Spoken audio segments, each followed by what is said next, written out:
วันนั้นก็มีพระเถระผู้ใหญ่ของจังหวัดเชียงใหม่เราแล้วก็ทางคณะกรรมการบริหารซึ่งมี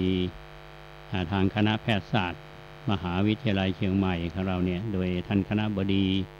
และคณาจารย์ทั้งหลายนี้ก็ร่วมพิธีกันทีนี้อาคารเสร็จแล้วตอนนี้ก็อันนี้อาตมาก็เกริ่นนำให้ท่านทั้งหลายได้ทราบความเป็นมาและท่านอาจจะตั้งคำถามว่าตึกสงฆ์โรงพยาบาลสงฆ์แล้วบางคนอาจจะบอกว่าอยู่ตรงไหนนะฮะถ้าท่านนึกภาพออกนะที่โรงพยาบาลมหาราชเราเนี่ยฝั่งเวชศาสตร์เนี่ยนะฮะตอนนี้ปิดนะปิดไม่ให้อนุญาตให้รถผ่านหน้าโรงพยาบาลนะแล้วก็ปิดมาจนถึงแยกตรงที่อาคารหนึ่งที่จะถามว่าคนที่จะมาร่วมบุญเนี่ยจะมาอย่างไรนะเพราะท่านสามารถจะเอารถมาจอดตรงนั้นได้แล้วก็เดินเข้ามาอันนี้วิธีหนึ่งหรือว่าท่านจะเอารถไปจอดที่จุดจอดที่เขากำหนดไว้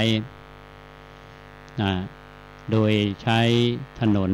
ข้างวัดปันเสา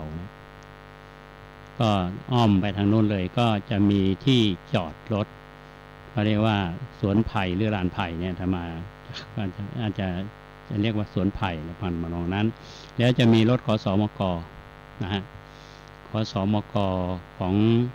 องคณะแพทย์เราเนี่ยที่วิ่งรับบริการเนี่ยก็ไปส่งท่านส่งท่านได้นะฮะในกรณีว่าท่านเอารถยนต์มาเนี่ยก็ไปจอดที่จุดจอดอาจจะมีที่สนามฟุตบอลนะครับอันนี้ก็เป็นเรื่องที่ท่านจะมาทำบุญนะก็ถามว่าวันนี้มีกิจกรรมอะไรบ้างอันนี้น่าสนใจอยู่กิจกรรมวันนี้เนี่ยเท่าที่ดูกำหนดการทางที่กำหนดเอาไว้นะฮะงานก็คาดว่าจะมีพระเถระพระมหาเถระนะทั้งในจังหวัดเชียงใหม่เหล่านี้อาจจะเป็นพระเถระที่มาจากส่วนกลางบ้าง